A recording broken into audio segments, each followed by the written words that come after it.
Welcome, everyone, to the Firing the Man podcast. On today's episode, we are joined by Yoni Kozminski. Ken, we just got done with this episode, and it was awesome. What did you think? Yeah, it was a really cool episode. Yoni is he's just a great person. I like good people, David. We like good people to have on the show. Yoni has his own podcast. We give him a shout out on the show for that. Yoni went deep he knows a lot with scaling a business and process, and he kind of marries them together with his businesses. And so, we talked a lot about that. We got pretty deep into hiring in the Philippines and why it's so effective. Just a great show. David, your thoughts? Yeah, he was talking about, who to hire and at what point you bring in a project manager. And I know we personally took away some lessons from this. And so if you have an e-commerce business or even thinking about starting one, this is an episode you are not going to want to miss. Yoni, welcome to the show. First things first, tell us a little bit about yourself and your path in the e-commerce world. Well, first things first, Ken, Dave, thanks for having me on the podcast in the first place. It's exciting to sit down and to sort of walk you through my background. I spent, the accent you're hearing is Australian, so I grew up in Australia, and I spent the first 10 years of my career in digital advertising and creative advertising, digital marketing. So I was sort of growing up in the time where there wasn't social media for brands. So I launched in Australia, Mercedes-Benz, Australia, New Zealand's social presence. So their Facebook, Instagram, YouTube, Pinterest, everything from content strategy to production, to photo shoots, to SEO, PPC management, Facebook. I was the largest Facebook media buyer in Australia in the automotive space for at least a year or two with Mercedes-Benz. So that used to be really fun when Mercedes and Facebook used to fight, who comes with you to the Grand Prix. So that was pretty cool. But that was my background. And I moved to the States and worked with Sony and MasterCard and Medtronic enterprise clients, also from sort of smaller agencies, and sort of always saw what it looked like to be a big corporate from the eyes of a smaller business. Eventually moved to Israel about 4 or 5 years ago. And that was when I got a lot more heavily involved into e-commerce. So I was running an agency. I was working exclusively with e-commerce businesses. And if I'm honest, I was sick of making idiots rich when I was only given one very small piece of the puzzle of like buy my Facebook media or, do my email marketing and, certain aspects of it. And as a result, I met a couple of guys that had an Amazon business that were doing about 2 million a year in revenue. And when I got there, I pretty much built an agency out of the Philippines for them and took that business from 2 to 5 million in 12 months. And that business got acquired by Thrasio, and I walked away and built Multiply Me, which is effectively that model of executive search and HR into the Philippines, and Escala, which is our process improvement consulting practice, systemizing e-commerce businesses. So that's the long and short of it. Very nice. Very nice. And you are in Tel Aviv, correct? I am in Tel Aviv. I got to ask, is it as awesome as everyone says? It's honestly the greatest city on planet Earth. I feel very fortunate to live here. Yeah, I've heard that, and it's a place that I want to visit like in the next couple of years. So, mate, I'll have you anytime. Oh, that'd be awesome. Well, good stuff. Well, Ken, what do you got next? Yeah. So, Yoni, your experience is, it's a lot. So you went through quite a bit. So my assumption is when you moved from Australia to Israel, then or from the US to Israel, then you fired the man, you kind of went off on your own path, and you have a ton of experience with hiring and building a team. So let's dive into that. As David and I, we're building out our teams now, and a lot of the listeners are solopreneurs. And so can you speak to a little bit of the hiring process and where solopreneurs should start and what not to do? Yeah, absolutely. I mean, I've been there before. I was a solopreneur in the agency, and yeah, it's one of those skill sets that you sort of pick up as you go along, and there's almost different levels, and everyone finds their way into it differently depending on what their background is. And once they do fire the man, they have to figure it out in whatever sort of frame of reference they had. So I would say I went through the traditional, especially when we talk about e-commerce entrepreneurs, the traditional route where I got enticed by the notion, where I was sitting here, I would be surprised if both of you guys hadn't read the 4-Hour Workweek, Tim Ferriss. So, he sort of, I think quite famously, promoted the existence of virtual assistants, and you can get these people to do baseline tasks, you data entry and just like time-saving things. So I went through that process. I hired, a bunch of VAs, and I thought, wow, like firstly, I was project managing a lot more, which, became a different skill set that I had to learn for. But I think at the end of that, it took me to a position where I want to hire experts, not generalists. I want to bring people into the business that are better than me. So when it comes to starting, I'd say, like, going back to the start here is like, you also have to be aware of where to start. So the thing I like to tell people when they're not quite sure, like, should I hire someone full time? Am I at that level? I always say, look, break down your week and every task that you deliver on a weekly basis. How do you, if you mark specifically tasks that you need to be involved in as a 5, and ones that you really don't need to be involved in, they're very repeatable. Let's take customer support. If you had a whole lot of canned content, that might be a 1 or a 2. Okay.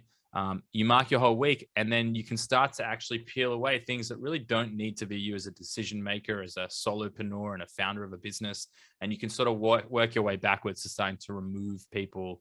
That's to sort of dip your toes in. If you're really committed to growth, and you have a winning product or a winning service, and you can really sort of go all in, then I would say take on the approach of bringing in key experts into the business around the areas that are going to see you impact, either improve the profitability of the business, or drive that growth and that EBITDA, which is obviously the term that everyone has become all too familiar with in the space.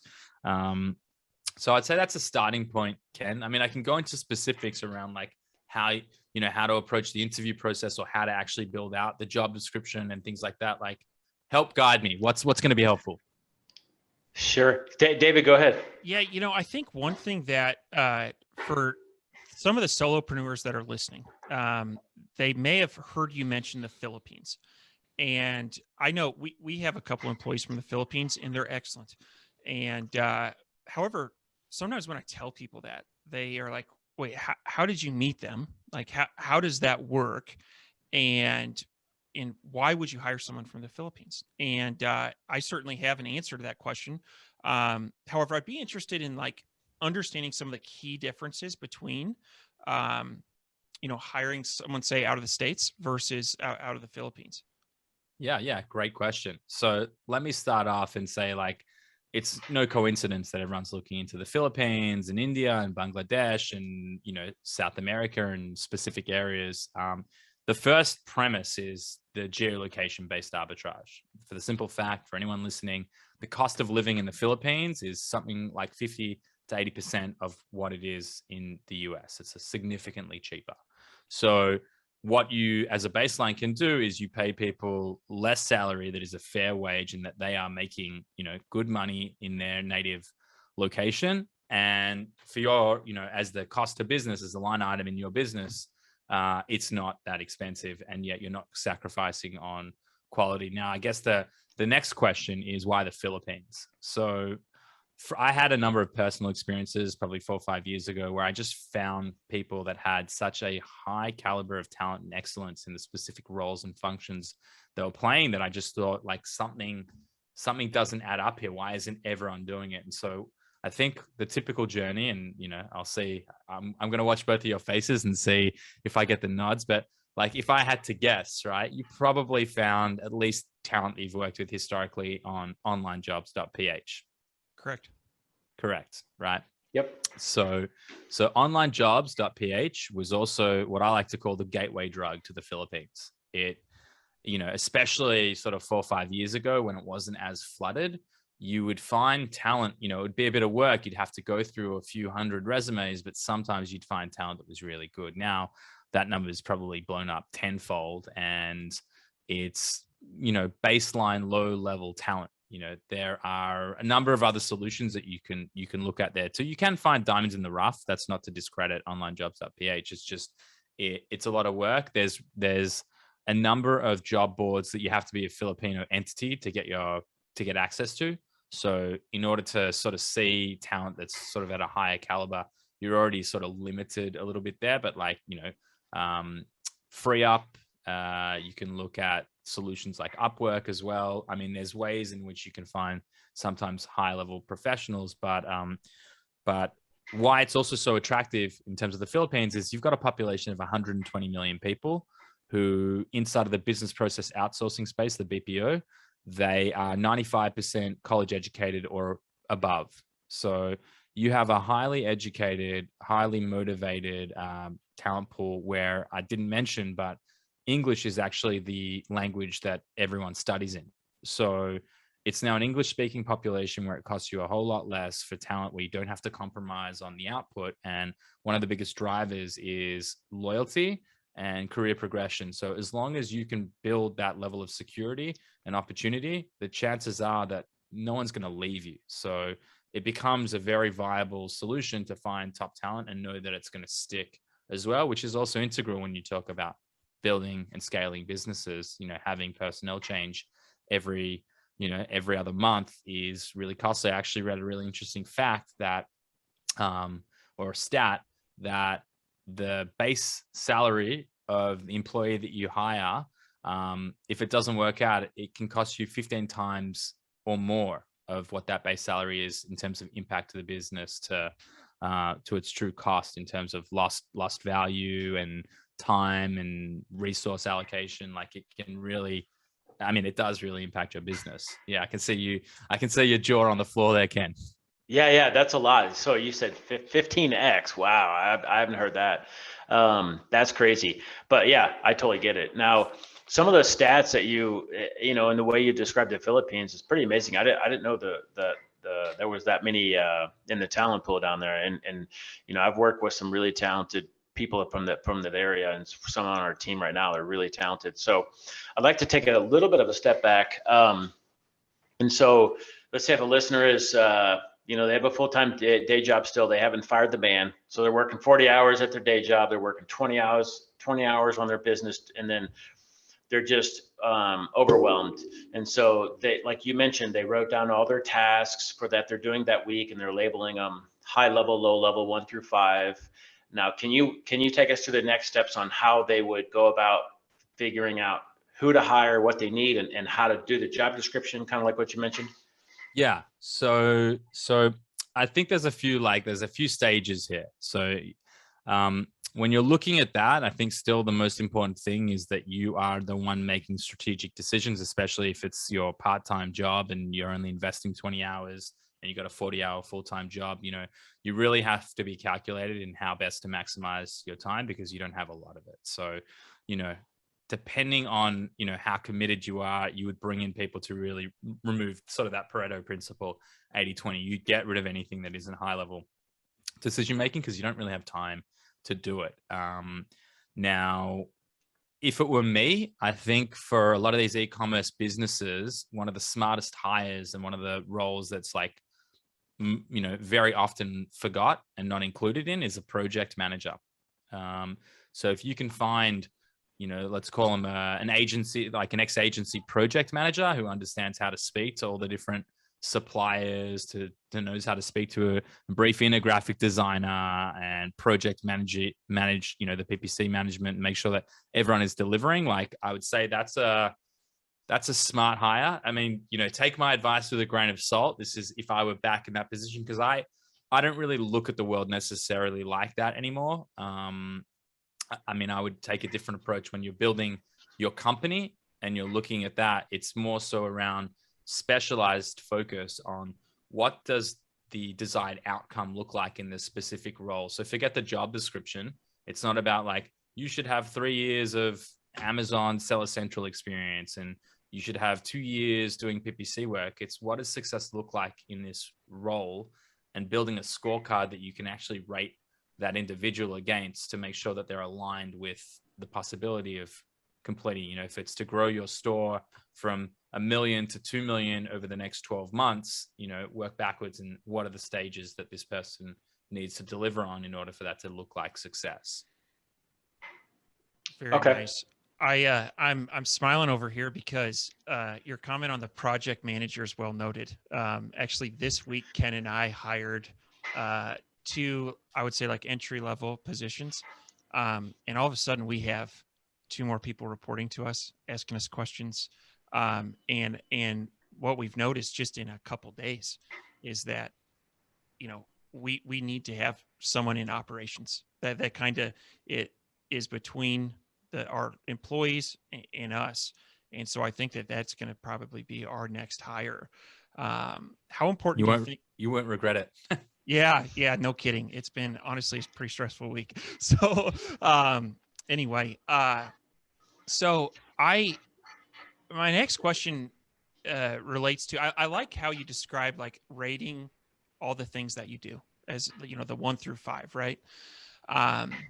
And thinking about this question is kind of like, to make it fun, let's think of it like a draft, like the NFL draft or football or whatever draft. We select a quarterback, we select a wide receiver. Starting with a solopreneur, what would be your first draft choice, second, third? Like how would you roll that out? I like that. Well, there's a few questions that I have for you. If I'm building my dream team here, I would say the first question I have is, what are your skill sets, or the individual who what is the thing that they are best at? I'm pretty good at spreadsheets, accounting, and finance. Ken's a digital marketing wizard, so I'd say we already complement each other. Yep. And so, yeah, without going into too much detail, that would be what we're bringing to the table. Yeah. So I would say, I mean, you've already found each other, which shows that you're building on those. And my co-founder Lippy and I, we have a similar. He's more into the numbers, and I'm more into the creative side, and and that works really well. I would say, depending on the size of your operation, right? And I think you guys are making a great decision in hiring an ops manager or someone, in that position, because that's when it becomes complicated. I mean, on payroll, we grew from 4 to 130 in about 12 or 13 months. Whew. And internally, we have about 55 that report into, effectively reporting to Lippy and I across 2 businesses. So 55, 60, something to that effect. So pretty quickly, the system breaks. It's built on people, process, and technology. That's how we look at the world inside of Escala. And so building in those management layers and those reporting cadences and the strategy, the high level strategy, so that everyone's working towards a common trajectory or a common goal is really critical. So operations, you can never look past the value of having really high level ops people. Okay.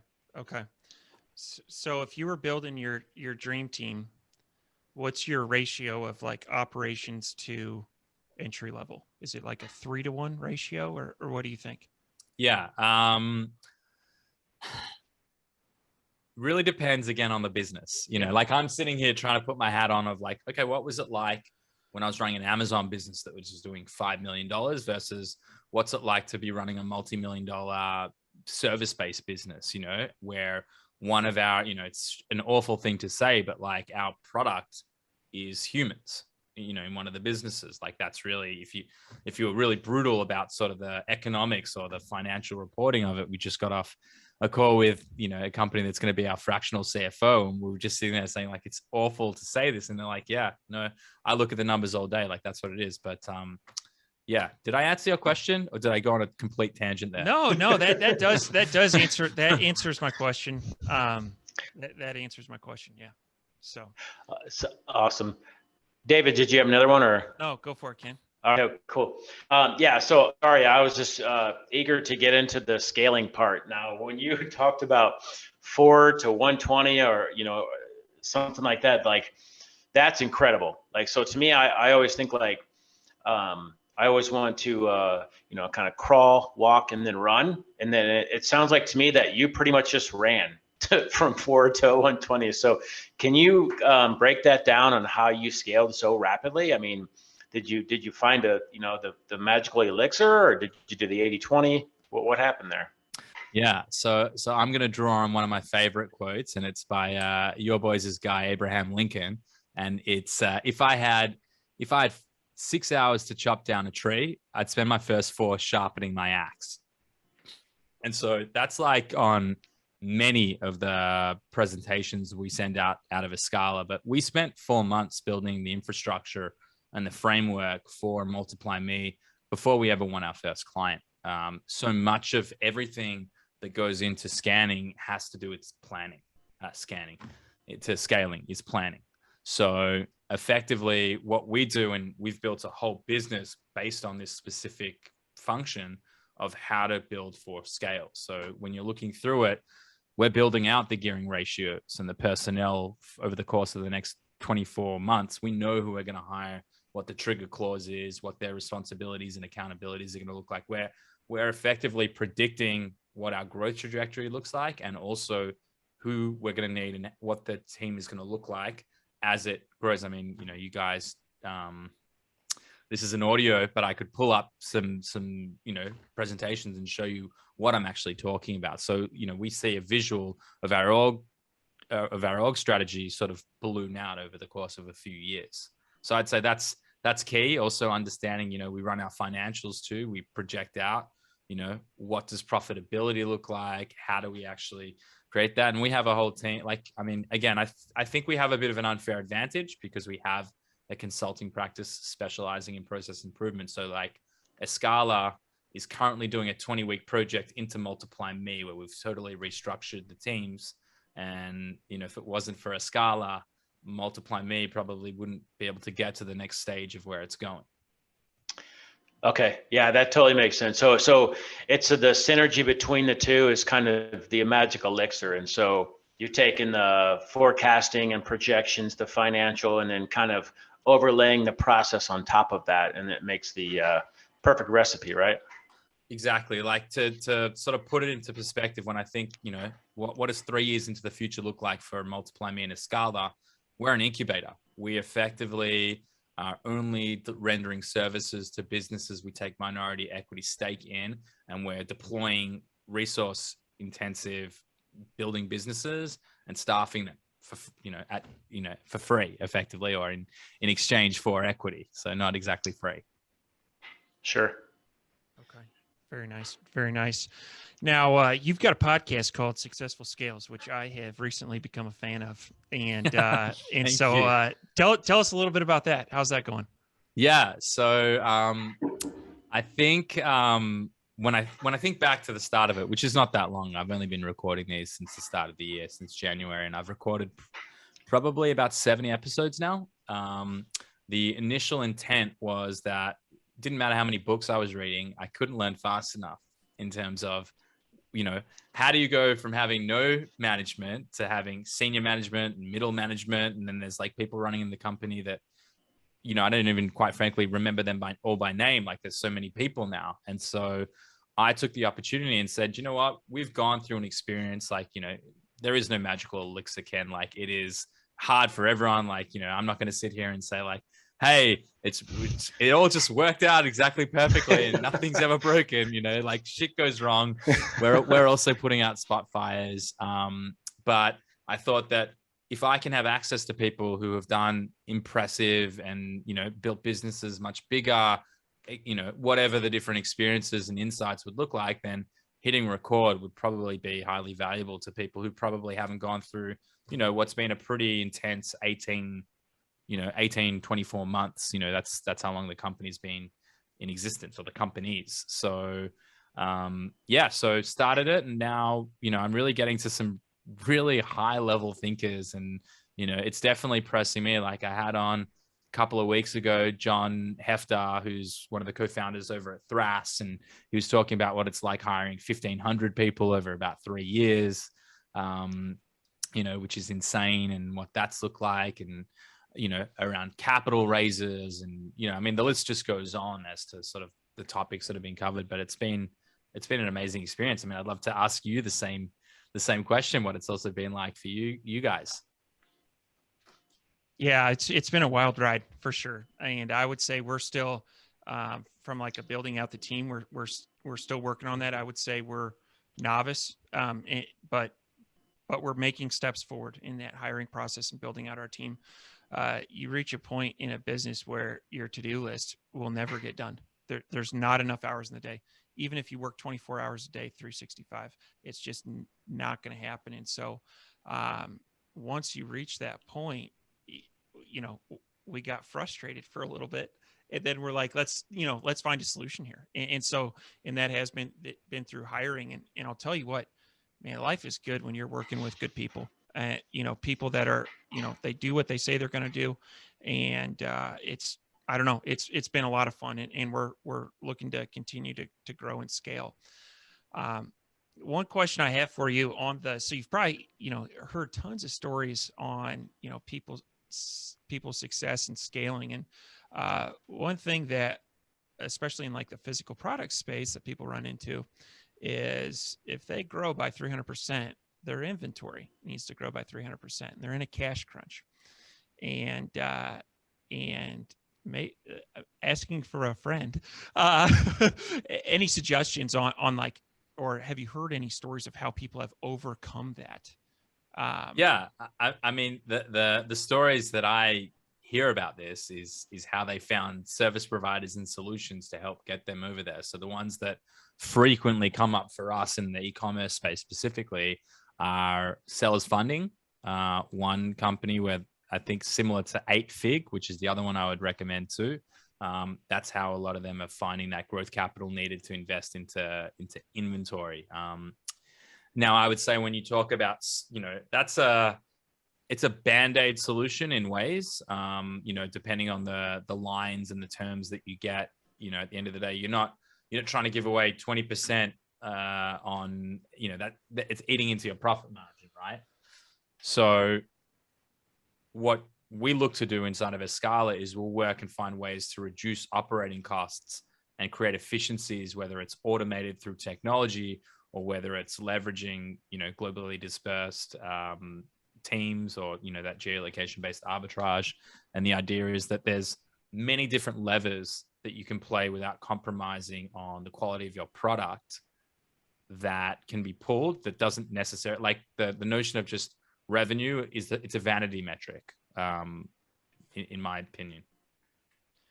Very nice. Very nice. So I'll let my friend know you said so. Nice.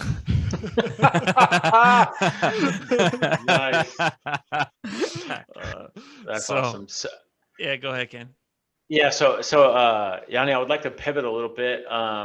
And so you're an expert in, scaling as well as processes too. So we're kind of, David and I are, in the process of looking to, build out our SOPs and kind of match those up with our team and just make everything like a concert, like music, and play together. But it's sometimes it sounds really bad as music. So can you offer any advice in terms of like SOPs and how to structure those, and who should be writing them? Should we outsource them? Any words of advice there?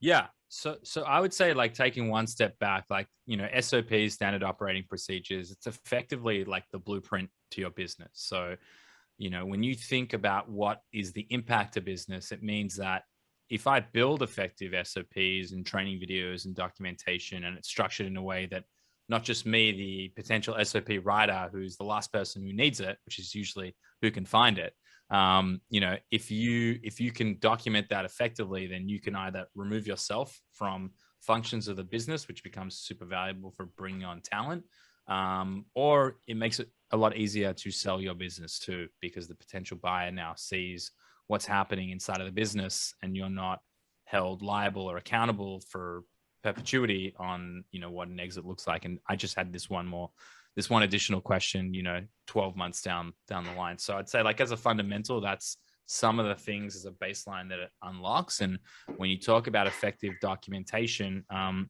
there's levels, right? Like, this is not to plug Escala. What we've done inside of there is we've taken Ernst & Young, like a team out of Ernst & Young in the Philippines, and we've built our own maturity analysis and methodology around the e-commerce space specifically. So we only deal with building e-commerce businesses and agencies, and we've deployed into 50 to 60 brands doing between 1 million and 100 million in revenue. And so we have a very clearly defined methodology where we have 5 stages. And in that 5 stages, and I can actually go into these stages because I think it'll help illuminate a few things. But before I scare anyone, the idea is that really most people take the wrong approach. Let me give you some like really simple concepts to grasp before I sort of break down what our methodology looks like. When you look at a business, most people, when they're documenting process, they'll take a bottom-up approach. And what that means is that, let's use an example for keyword research. So someone might use the Helium 10 tool, and they'll say, jump into Helium 10 and, you know, throw your 1,000 keywords into black box or whatever it is they're using, the magnet tool, whatever tool they're using. And they'll document it out and they'll go through the stages and you'll be like, cool, that's done. Now, the problem there, let's start off, is that you've only done the one process. There's no way to understand where it fits inside of the actual business itself and what that process features into. So the way we look at the world is we look at how systemized the business is based on people, process, and technology. Those 3 have to work harmoniously. So what you want to do is you want to take a top-down approach where you build out the core functions of the business. So what are the big moving groups that happen? So inventory management, for an example, and customer support would be another one, and product launch might be another core function, and brand management might be the other function. And you could say maybe inventory before. So you could say that as a basic Amazon business. So once you build that, then you build in the process groups, which are the things that happen inside of each of those processes. So from customer support, or let's say from listing creation, you know, inside of that, it's like receiving the inputs of the inventory, as in like what we're receiving in, and then it's transitioning to writing these up into keywords and then putting them on the actual listing themselves. So they might be all under that one core process, but then you sort of keep stepping it down until you get to that final, how you got to Helium 10, so that when I look at the document, when I look at what's happening in the business, I always understand what flow is taking. So for Escala, we have our core processes inside of our process groups. Then we have our sub processes, and then those are working instructions, or rather than working instructions, they're a high level of who's delivering it, what they're doing, what technology is used. It's very hard to explain this stuff without seeing the visuals to be totally like I worry that people listening in are not going to pick up what I'm putting down here. Put it down anyway. We're tracking and yeah, no worries.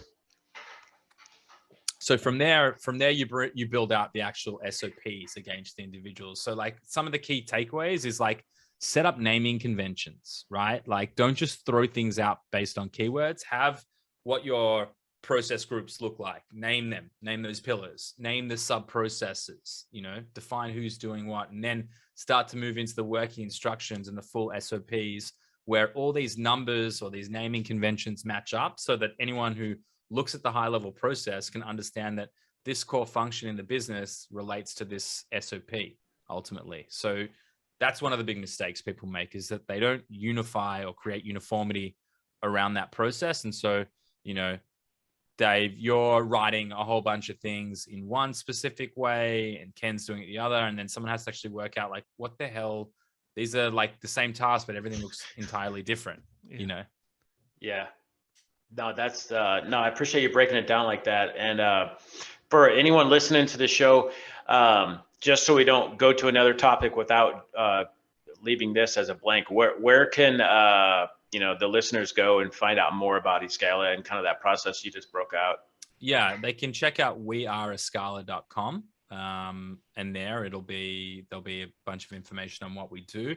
I might even be able to send something to you guys to leave in the show notes as well, like downloading some of our material that will give them some insights and some of the do's and don'ts, depending on when this comes out, not to commit myself too soon. But yeah, I'd be happy to add some more value here. Yeah, absolutely. We'll post links to all that in the show notes. So very cool. So anything that David or Yoni, anything you guys want to cover before we head into the fire round? No, I think that's it. We've covered everything on my list. What about you, Yoni? Okay.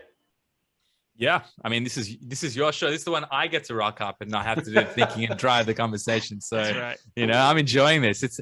I mean, what a different skill is it to sit on the interviewer side? Like, I feel I'm a much better active listener today than I ever have been, because it trains your brain to be trying to think like and I'm not as organized as you guys when it comes to having some, pre-thought out ideas of what we'll talk about. I just dive into it.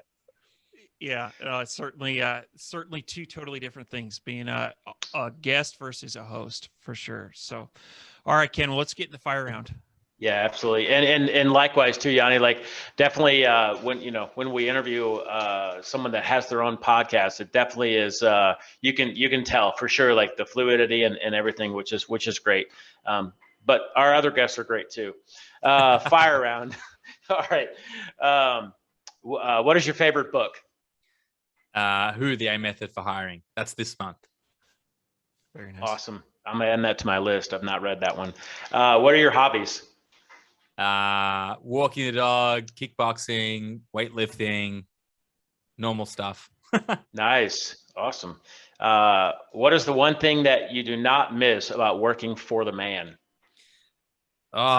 Geez, we need a whole segment on this. I would say not having to try and preemptively think through what someone else's vision is. So actually having the vision and foresight to not do all the things that didn't work for me as an employee, and trying to create a win-win scenario. Having that, I don't know if it's control. I feel like it's almost having the ability to have true impact and help and support all the lives that we touch, both clients and multipliers and people working with the business. I think for me, that's probably the thing that's most fulfilling, and the thing I miss least is just not having that sense of purpose.